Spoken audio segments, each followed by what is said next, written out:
Hello mga ka-farmers! Welcome back ulit. Today's Tuesday, so lain na po nga tas ang ihatag ni Sir.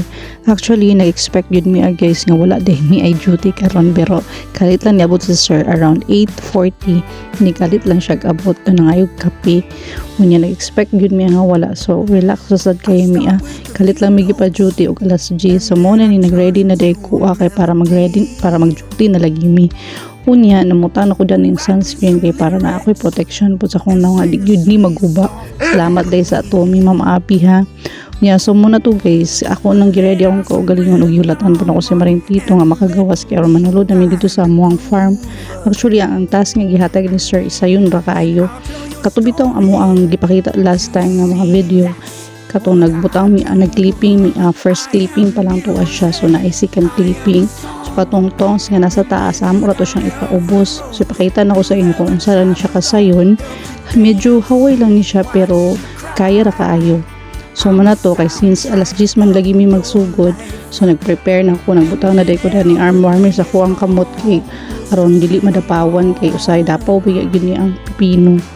So muna to guys, pakita din na ako kay medyo taas man ni siya, mugamit mi dani og mga heels. So nanadeta diri sa sulod sa among greenhouse guys. So muna makita nimo kanang nasa taas kani muna siya ang mga tongs nga ipabus. So naginahinay na ko na nagsugod. Actually naka red velvet di ko karon no sa ako ang attire. So ako lang gyud ning gi-treasure nga moment naka red velvet ko pero actually basa na kay kuan ng apart dali ra kay nabasa guys kay murag na misbis siguro si Sir usa min nga gipa duty.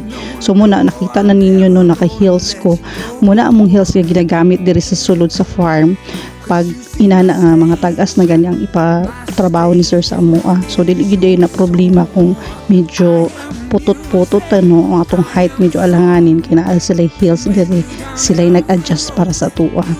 Bitaw ka na siya gaano na kay siya gamiton, very comfy and muna depende na sa imo kung ganahan ka na aman pud foam pero haso lagi kayo kay bira-birahon nimo. So muna ni siya guys, so easy ra gyud kayo inaog ra na nimo siya around alas 10 mi nag-start yun. Then human mi alas 12 nagpahuway nagrest tapos nibalik na sad mi alas 2 then human jud mi og 4:40 something like that. So nangapi mi pagkahuman nadto nag proning na pod mi, wala na ako na video ng proning kay nabasa naman ko, so nagilis na ko sanina, so lahi na sa ng outfit. So mura to guys, ako lang gi-share sa inyo kung saan magibuhat ka ang adlaw para naapod mo idea. So mo lang na siya guys, very easy work. Kanang sayon ra kay siya medyo hawoy lang gyud masama sa akong giingon hawoy sa abaga pero dali ra na amo na human. So mo lang to sa mga aspirants isa ni sa inyong mga trabahoon diri agud pag ready na mo sa inyong kusog. Thank you for watching guys. Till next video. Follow for more.